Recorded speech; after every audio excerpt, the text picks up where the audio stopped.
Throughout my life, I would go through phases of different hobbies. I'd pick something that interests me, obsess over it for a year or so, and then find something new to keep myself entertained.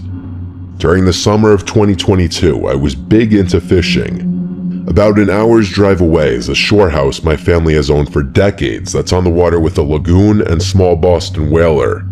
My friends and I would take frequent trips there to fish and just chill.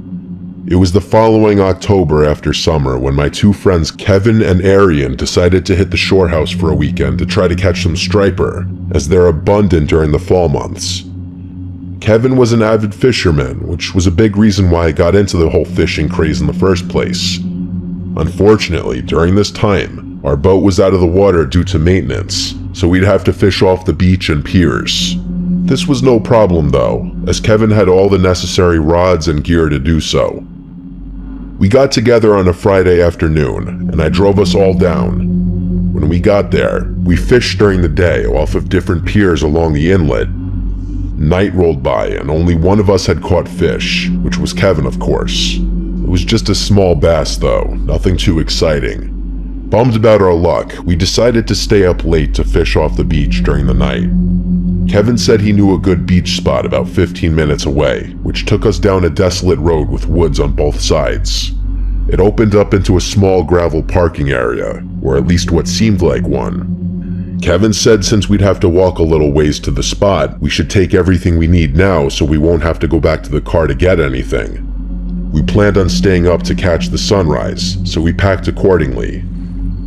We walked about 5 minutes down this path, which opened up into a massive beach. We set up camp, which consisted of beach chairs, a speaker, and 2 coolers, one filled with ice for fish and one filled with snacks, water, and beers. Kevin brought these massive fishing rods that were ideal for beach fishing, and also rod holders that you would hammer into the sand. He also had these little bells that connect to the tip of the rod to notify you of any movement. We all casted our rods, cracked a couple beers, and played the waiting game. Within 2 hours, each of us had caught decent-sized fish, which definitely lightened our spirits. We were having a great time, music blasting, knowing that no one was around on this deserted beach. Mid-conversation, Arian stopped talking, lowered the music, and jolted his head to the left. He asked if we heard that, to which we replied, "Heard what?" It looked like he was concentrating on something for a second and then said, "I heard someone yell something." We obviously thought he was hearing things or just joking with us, but he insisted he heard someone yell out something that sounded like a yo or a hey.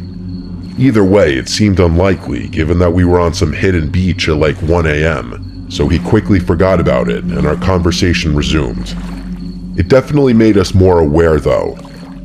A couple minutes later, right after I cast in a fresh hook, I noticed something out of the corner of my eye. There was something on the beach in the distance, but I couldn't see what exactly. The others noticed it too. As it got closer, we realized what it was. A person walking towards us. We grew silent and turned off the music.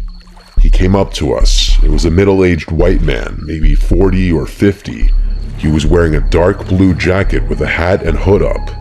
The way he walked up to us was really sketchy, and he had this intimidating look on his face.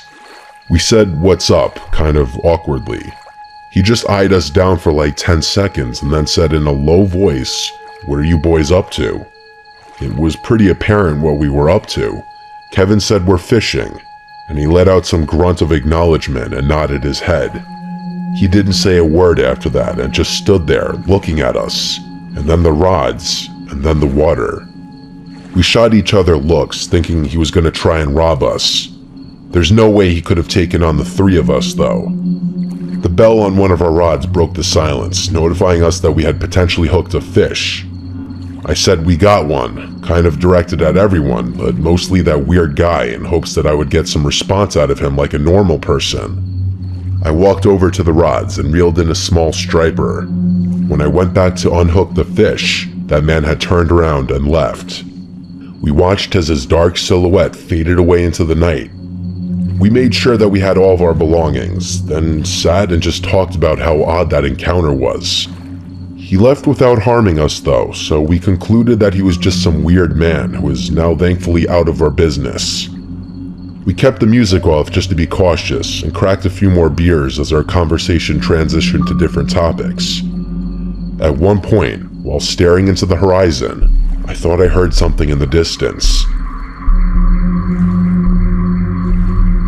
It took me a second to realize what it was, but when I did, my heart dropped. It was a car alarm. I knew it was mine. It was the only car in that lot, and no houses were out there for probably miles.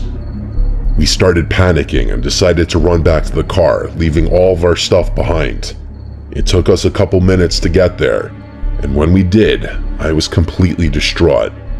My tires had been slashed and my driver's side window had been shattered.